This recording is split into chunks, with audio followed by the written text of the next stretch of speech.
আবু হুরায়রা রাদিয়াল্লাহু আনহু থেকে বর্ণিত, তিনি বলেন, আমি রাসূলুল্লাহ সাল্লাল্লাহু আলাইহি ওয়াসাল্লামকে বলতে শুনেছি, নিশ্চয় সর্বপ্রথম ব্যক্তি কিয়ামতের দিন যার ওপর ফয়সালা করা হবে, সে ব্যক্তি যে শহীদ হয়েছিল।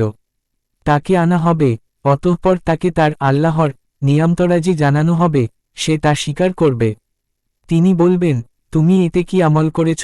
সে বলবে, আপনার জন্য জিহাদ করে এমনকি শহীদ হয়েছি।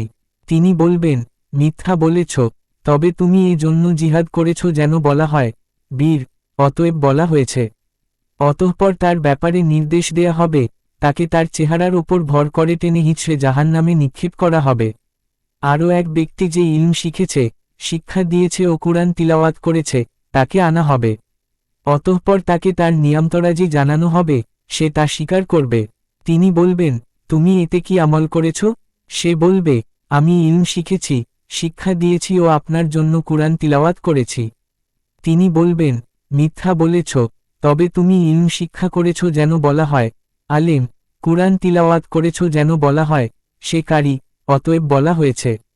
অতঃপর তার ব্যাপারে নির্দেশ দেয়া হবে, তাকে চেহারার ওপর ভর করে টেনে হিঁচড়ে জাহান্নামে নিক্ষেপ করা হবে। আরও এক ব্যক্তি যাকে আল্লাহ সচ্ছলতা দিয়েছেন ও সকল প্রকার সম্পদ দান করেছেন, তাকে আনা হবে। তাকে তার নিয়ামতরাজি জানানো হবে, সে তা স্বীকার করবে। তিনি বলবেন, তুমি এতে কি আমল করেছ? সে বলবে, এমন খাত নেই যেখানে খরচ করা আপনি পছন্দ করেন আমি তাতে আপনার জন্য খরচ করি নাই।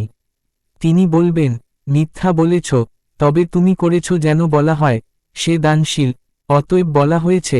অতঃপর তার ব্যাপারে নির্দেশ দেয়া হবে, তাকে তার চেহারার ওপর ভর করে টেনে হিঁচড়ে অতঃপর জাহান্নামে নিক্ষেপ করা হবে।